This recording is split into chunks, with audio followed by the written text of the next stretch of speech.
Le club du suicide de Robert Louis Stevenson. Robert Louis Stevenson, qui nous a fait voir le diable dans cette petite histoire bien ficelée, ici, est né en 1850, la même année qu'un certain Guy de Maupassant qui avait un penchant certain pour le suicide. Bien qu'agnostique, l'auteur écossais semble particulièrement enflammé par la figure du diable. En effet, dans cette nouvelle que nous allons commenter, Robert Louis Stevenson s'en réfère régulièrement et de manière presque naturelle.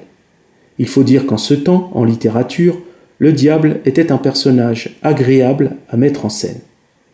Dans cette histoire macabre, Robert Louis Stevenson nous fait pénétrer dans une petite société très secrète qui pratique une discipline qui, selon l'Église, entraîne dangereusement les âmes au bord du grand précipice. « Je connais la porte secrète de la mort, dit Godal à ses deux nouveaux amis, avant de les conduire dans cette petite société très secrète qui pratique le suicide. Pour les intimes, cette petite société très secrète se nomme le club du suicide. Guy de Maupassant, dans L'Endormeuse, a nommé la chose œuvre de la mort volontaire.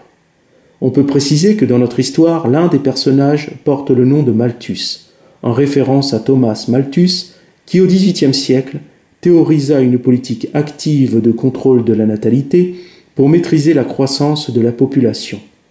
Et ce Malthus, membre de ce fameux club qui propose la mort assistée, va être désigné par le sort des cartes comme suicidé officiel.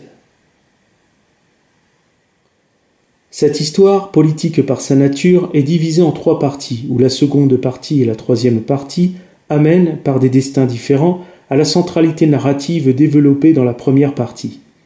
Tout se relie dans le dénouement de la troisième partie. En effet, dans la seconde partie, un jeune Américain bien fortuné en voyage à Paris va se faire piéger.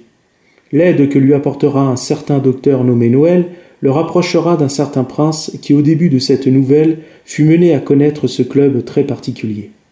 Ce rapprochement fortuit aura pour conséquence de nous mener à comprendre quel horrible personnage est le président de ce fameux club, lequel, dans la troisième et dernière partie, jouera sa vie dans un duel à l'épée proposé par le prince en question.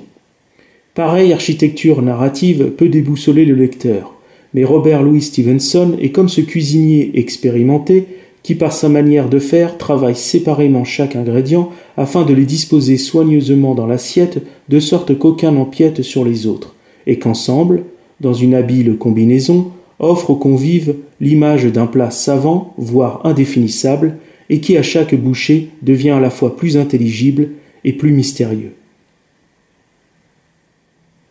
Robert Louis Stevenson nous conte en réalité la fascination qu'exerce la mort sur les hommes. Elle est, dit-il, une porte de sortie à cette vie qui n'est qu'un théâtre où les hommes jouent les bouffons aussi longtemps que ce rôle les amuse. Ironie qui peut nous faire penser à celle que Dante magnifia dans son triptyque poétique sur l'au-delà. Bien entendu, l'euthanasie, qui est le vocable usité de nos jours pour parler de mort provoquée, est la légalisation du club du suicide.